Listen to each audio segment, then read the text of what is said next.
Welcome back to DVC Weekly. This is episode 228. My name is Jason Oppelding. I'm the broker of Buy and Sell DVC. I'm here with Scott Ferrioli. I'm the owner of DVC-Rental.com. Remember the dash to save the cash, as well as buyandsell.dvc.com. And today is June 18th, 2025. So your 11th month window is going to be May 18th, 2026. And the 7th month window is going to be January 18th, 2026. We're going to go right into the buy and sell side of things. And it's going to be timing the market. So there's some people out there that are trying to time the market, whether you're buying or whether you're selling. And this is my advice to you. If you're buying and you've looked into DVC, you understand how DVC works, you understand resale, you understand direct, you understand which resort you want to own, you understand when is the next time you want to use the points, my suggestion is start looking for properties that meet your criteria, start making offers on the property, and start pursuing your ownership. Trust me, I've been in this business since 2004. I've been involved with DVC since 1999. If I knew when there was going to be an uptick with prices going up or prices going down, I mean, that would be incredible. But as is, there's a slow rise and fall. It's not like the stock market where, you know, something gets announced and there's a 5% drop that day where you're like, ooh, it's a big drop. Now I'll just buy it. You know, it's not a day thing. It's like slow, tiny. I mean, most of it is gradual. There's been, you know, like. But how do you time that? In 2022, Disney was buying a bunch of properties back, and then all of a sudden, they just stopped completely. Out of nowhere. And they inflated prices, and then the prices dropped. So everything was inflated by Disney buying it back. And then if you're thinking of selling, and if you're, you know, you said, okay, you know I could rent out my points. I know I could let other family members use the points. I know I can bank my points. You've gone through all the options in your head and you just say, listen, I want to use this money now for something else. My suggestion would be put your property on the market and sell the property, get the money and use it for something else. I don't know when, you know, the prices are going to be slightly higher. Offers are going to be slightly higher. I just don't know when that's going to happen. I would just say, if you understand, because the thing about selling is you want to make sure that you have exhausted all your options, because once you decide to sell, there's no turning back and then saying, oh, I wish I would have kept it. So the questions, like, I mean, maybe I'm going too far with this example because it just popped in my head. I'm going to regret it later. But when you decide to get your tubes tied, they ask you a bunch of questions and they say, are you sure this is what you want to do? Are you sure this is what you, like, they go through. It's the same thing selling. Once you decide to sell, you can't get that particular deed back. So I don't know if I went too far. A little far, because you can sell a contract and go that day and buy a different one. Buy a different one. Tubes tied might be a little extreme. So, but I'm just saying, it's like you want to, like, you don't just want to like decide to sell on a whim, because that's usually when you make a mistake.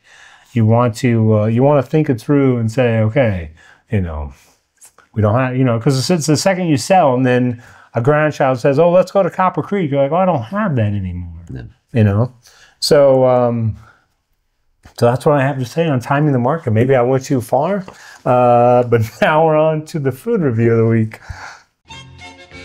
Come here, I'm gonna eat you. Get in my belly. Oh, so I should call these reviews Dining with Debbie. So this is coming from Debbie Allen, who works for DVC-Rental and is our expert on dining. She wrote, I recently visited Sleepy Hollow in Magic Kingdom to purchase the Mickey Waffle and berries for $8.49. There was a little bit of a line to order, but it moved very quickly. The large golden Mickey Waffle tasted just as a waffle should and was served nice and warm with the right amount of crisp on the outside. The berries were mainly strawberries with a few blueberries thrown in, and whipped cream was on each Mickey ear. The whole thing was also dusted with powdered sugar. The berries tasted fresh and were a cool temperature that paired nicely with the warm waffle. The whipped topping added a nice touch to bring all the flavors together. My waffle was made fresh after ordering, and the berries did not cause any sogginess at all. I did eat it right away, and it was pretty delicious. It was just as I expected to taste, and I would get it again. I think that the price was a little on the high side, but it was still a solid choice for me. I give it an 8.1. Nice. I have not had this yet. I'm not sure how I'd feel if I had a nice warm Mickey waffle and the berries were cool, though. I'm not sure if I prefer them to be a little warm to go with the waffle. I don't know. So, but the world wants to know, are you a pancake guy or a waffle guy? Pancake. Okay, that's myself too. I don't. It's not that I dislike waffles. If sometimes you go to a hotel and they've got a little waffle maker, make your own waffles for free. I'm making waffles. They're good, but pancakes. I prefer pancakes. And now we're on to the DVC-rental side of things. Now this one's gonna be really, really nice for me because I don't have to talk about this. Cassandra, who works for us and just went down to Disney's Hilton Head in South Carolina, was nice enough to write up a review of her stay. So Ty, roll that video. Hi guys, this is Cassandra with DVC-Rental. So my family and I just got back from a 5-night stay at Disney's Hilton Head Island Resort in South Carolina. I thought I would report back with a review and some details of our trip. A little information about Disney's Hilton Head Island Resort. The resort opened on March 1st, 1996. It is one of Disney's 3 standalone hotels located in an area without an adjacent theme park to include Vero Beach in Florida and Aulani in Hawaii. The resort consists of 2 main parcels, the main resort located on Longview Island and Disney's Beach House on Atlantic coast. So don't be alarmed, it's only a 5-minute drive away. So all lodging is on Longview Island. The resort does offer a complimentary shuttle that operates 9 to 5 daily, going back and forth between locations. It runs about every 20 to 30 minutes. So the villas consist of deluxe studios, 1-bedroom villas, 2-bedroom villas, and 3-bedroom grand villas. The majority of the resort are 2-bedroom villas. So all accommodations, with the exception of deluxe studios, include a full kitchen and a washer and dryer. These are true vacation accommodations that include all the comforts of home. So the rooms also recently went through a hard goods refresh in 2023 into 2024, and they are stunning. So we were very pleased. So my family stayed in a 1-bedroom villa, which can accommodate up to 5 adults and 1 infant. It was the perfect size for our family of 4. So the week my family and I were there was also the RBC Heritage PGA Golf Tournament, formerly known as the Heritage Classic. So a very popular week to be in Hilton Head. We didn't find the island to be truly any busier than we had been there previously during spring trips. So that was a nice surprise. It was very easy to navigate the island still. So let's talk activities surrounding the beautiful island of Hilton Head. Golf is obviously a large draw. Everywhere you drive on the island, there are families riding bikes. So many resorts have tennis and pickleball courts. Unfortunately, Disney is not one of them. There are nature preserves to explore, a ferry to Savannah, Georgia, putt-putt locations, wonderful restaurants, and lots of shopping to include a Tangler outlet mall. The Disney Resort is adjacent and close to walking to Shelter Cove Harbor and Marina. They offer restaurants, live music entertainment, shopping. So many businesses also offer charters for dolphin sightseeing, crabbing, kayaking, and dinner cruises. During the summer months, Shelter Cove Harbor and Marina also has fireworks. So when checking in for your reservation at the Live Oak Lodge, the cast member will give you an activity calendar for the week. This activity calendar includes all activities that are going on between the main part of the resort and the beach house. Some activities are of no charge and some are an additional fee. A few examples of included activities included trivia at the pool, slide races, pin trading, roasting s'mores, guided nature walks, and even character meet and greets. While we were there, we met Chip 'n Dale as well as Pluto. Some examples of the additional cost activities offered are magical mosaics, beach bracelets, guided kayak tours, Mickey tie-dye shirts, and canvas painting. So we did the canvas painting and we really enjoyed it. Located throughout the resort are additional activities that you can participate in at no cost. There's shuffleboard, cornhole, horseshoes, bocce ball, ping pong, a mini putt-putt, a basketball hoop, and a playground for the little ones. The resort also offers a community center where you can find puzzles, board games, and coloring sheets.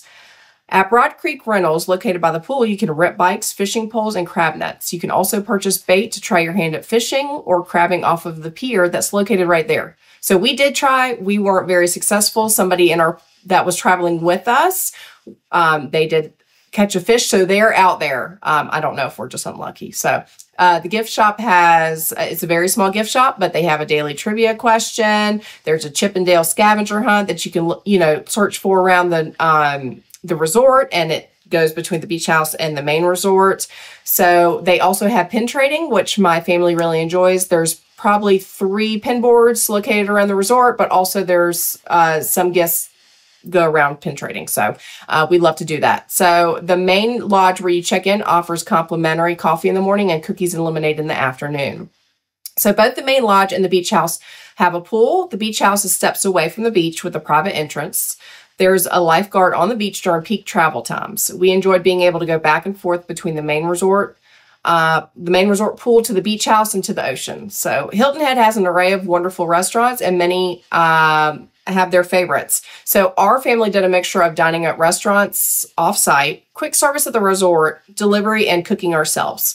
One thing we thoroughly enjoyed this trip was grilling out multiple times. There are multiple grills around the resort, both propane and charcoal. The propane is complimentary. The resort will even provide you with grilling tools if you call into mousekeeping. Many of these grills are in area with hammocks to relax on, and some of the activities noted previously, so that somebody can man the grill while everybody else is relaxing and playing. So we are big fans of the 2 quick service options on site. The one located at the main resort is Tide Me Over, and Signals at the beach house. Main perk, they serve Dole Whips. So the negative being that they close at 5 p.m., which is a bit tough if timing gets away from you and you're struggling to decide what's for dinner. We do try and venture out a few times to go to local restaurants. This trip we went to One Hot Mama's, known for their barbecue, and Nectar, which is one of our favorites on the island. So one of the best things about these restaurants is they fall under the SURG restaurant group, which means that when you show them your Disney's room card, you save 10%. When checking in for your room, the front desk can provide you with a large catalog of restaurants on Hilton Head that fall under the CERT group. So overall, our 5 days zoomed by like any vacations do. We had a perfect mix of sleeping in every morning, being with friends, lounging by the pools and on the beach, and exploring a little of what the beauty that Hilton Head Island has to offer. And of course, some Disney magic. So the cast members at Disney's Hilton Head Island Resort are rumored to be some of the best, and I would be hard-pressed to argue. If you're looking to check out Disney's Hilton Head Island, which is a Disney Vacation Club resort, we would be happy to plan your trip. We even have a few confirmed reservations on our deals page for next spring. Summer 2026 will sell out quickly, as it is the busiest season for that resort and typically books up 9 to 11 months in advance. If you have any questions, though, please feel free to give us a call at DVC-Rental. Thank you so much. Bye-bye. Well, it seems like Cassandra had a wonderful trip. They went fishing. I didn't realize this. They have rentals for fishing and for crabbing there as well. I haven't gone crabbing in many years, and I used to love going crabbing for blue claws. But I have to check. I have to go back to Hilton Head after hearing that they weren't so successful with the fishing. They got one fish. It seemed that it was by the with a guide or on their own. Well, on their own. Like you could rent. I think one off like a little pier there, by the boats, like the dock. Gotcha. So the Cassandra's family did not catch any fish. Their friend Jenny's family, it looks like, got one fish. They did tie-dyeing, had a lot of fun. I mean, they've got the stories and the s'mores. There's lots of great stuff at Hilton Head. I haven't been to Hilton Head in so long. I think it's been 11 years, maybe 10, 11 years since I've been to Hilton Head. And I think it's about like an 8-hour drive from Florida. I'm not 100% sure, but I need to check it out sometime. They seem like they had a really, really good time. Had a 1-bedroom, so they had lots of room in there. What that's not as great about Hilton Head is the resort is mostly 2 bedrooms. I'm typically a studio guy, but as the family's gotten older, sometimes the bigger rooms are helpful. So I'll have to go bigger room next time. I'll have to go to Hilton Head again. Again, the resort's fantastic. They give you free cookies and lemonade and like just a really good resort. And in there she mentions how great the cast members are. Similar to the Vero Beach cast members, because they're not focused on the parks. They kind of have to be like at the top of their game to like entertain people.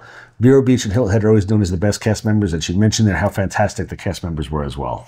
I mean, I just can't get into Hilton Head for when I want to go because I don't own that. Yeah, very tough to get into. Vero is easier to get into than Hilton Head, so I'll have to try again at some point, but either one, Vero, Hilton Head, you really can't lose. Small little resorts. I mean, Vero's so much closer for us. I forgot one thing that she mentioned on there that I couldn't believe is that Hilton Head has 2 like quick service restaurants. There's one at the resort and one at the pool. So they serve food there. They stopped serving food at 5 p.m. Really? 5 p.m. There's no food after that. So if you want to go out to dinner, you have to go off property. I don't know why Disney would be so short-sighted that they wouldn't serve dinner there. They've got hundreds of thousands of guests sitting there, and they close for service at 5 p.m. Interesting. Very interesting. Vero, again, I've eaten at Vero many, many times. Food's always very good. Why they wouldn't just stay open later and serve customers for dinner, don't know. But did not know that. So I thought that was very interesting. That is interesting. All right, thanks for tuning in, and we'll see you next week. Thanks again for watching. Feel free to like, subscribe, leave us some comments. Let us know if you've been to Hilton Head and what your thoughts were. Have a great day. Thanks.